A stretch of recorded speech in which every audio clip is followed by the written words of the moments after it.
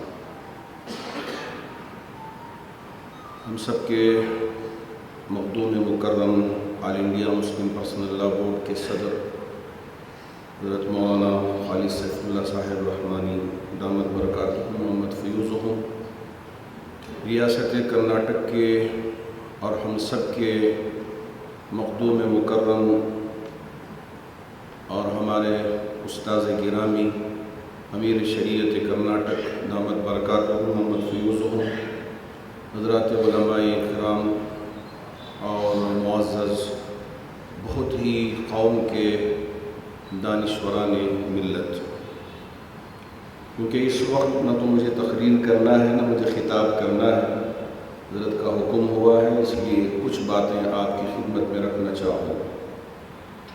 یہ بات تو اٹل ہے کہ اسلام میں شریعت میں کسی بھی طرح کی تبدیلی نہیں ہوگی۔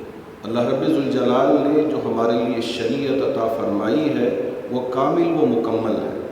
الیوم اکملت لکم دینکم واتممت علیکم نعمتی ورضیت لکم الاسلام دینا، اور یہ بھی طے ہے کہ لا تبدیل لکلمات اللہ ذالک الدین القیم ولکن اکثر الناس لا یعلمون۔ لیکن بعض احباب شریعت مطہرہ میں جو مسائل ہیں ان مسائل کو غلط ڈھنگ سے لے لیتے ہیں، اس وجہ سے آل انڈیا مسلم پرسنل لا بورڈ نے یہ ضروری سمجھا کہ جگہ جگہ ملک میں تفہیم شریعت کے پروگرام منعقد ہوں، اور کریم آف دا سوسائٹی جن کے ذہنوں میں یہ سوال پیدا ہوتے ہیں یا ان سے جو لوگ سوال کرتے ہیں پہلے ہم ان کو سمجھا دیں کہ کیا سوالات ہوتے ہیں۔ جیسے مثال کے طور پہ میں آپ کو یہاں ابھی کا چھوٹی سی بات رکھنا چاہوں گا کہ ایک مدرسے میں سینٹرل سے ایک آفیسر آئے، بچوں کے سلسلے میں پوچھا کہ یہ کب اٹھتے ہیں، تو اب استادوں نے بڑے خوش ہو کے جواب دیا کہ 4 بجے تہجد میں اٹھتے ہیں، وضو کرتے ہیں، نماز پڑھ کے قرآن یاد کرتے ہیں، پھر اس کے بعد پورا وقت پورے دن کی ساری مصروفیت سنا دی۔ تو اب اس نے ٹویٹ کیا کہ یہ جلاد اساتذہ ہیں جو صبح میں بچوں کی نیند پوری ہونے نہیں دیتے۔ غلط سوچ ہے۔ ابھی یہاں طلباء کی تربیت ہوتی ہے اور اسے ایک دوسرے ڈھنگ سے پیش، تو ایسے ہی جو شریعت مطہرہ کے جو قوانین ہیں تو ان کو غلط ڈھنگ سے پیش کر کے اسلام کی شبیہ کو بگاڑنے کی دشمن پوری کوشش کر رہا ہے۔ تو یہاں ہمارے یہ اکابر علماء کرام اس بات کی کوشش کر رہے ہیں کہ خاص طور پر وکیلوں کے سامنے بہت سارے مقدمات آتے ہیں، اگر وہ کسی غلط ڈھنگ سے پیش کر دیں، اپنی بات کو رکھ دیں تو مسئلہ کہیں سے کہیں نہ چلے جائے، اسلام پر انگلی نہ اڑ جائے۔ تو اس وجہ سے یہ تفہیم شریعت کا پروگرام منعقد کیا گیا ہے۔ اللہ کرے کہ اللہ رب ذوالجلال آج کے اس اجلاس کو ہمارے لیے اور پوری امت مسلمہ کے لیے اور یہ قابل تقلید اجلاس بنا دے، اور یہاں جو باتیں سمجھی جائیں گی، سنی جائیں گی، ہم دوسروں کو برادران وطن کو بھی سمجھانے کی کوشش کریں، اس لیے کہ برادران وطن کے ذہنوں میں یہ پوتے کے مسئلے میں ہو، پوتے کی وراثت کے مسئلے میں یا دوسرے آئلی مسائل میں جو شکوک و شبہات بیٹھے ہوئے ہیں ان کو دور کرنے کے لیے آپ لوگوں کی بڑی ٹیم کی اس وقت ضرورت ہے۔ اللہ کرے کہ اللہ مجھے بھی بات سمجھنے اور آپ میں سے ہر ایک کو بھی بات سمجھنے کی طاقت و توفیق عطا فرمائے۔ آمین وآخر دعوانا الحمدللہ رب العالمین۔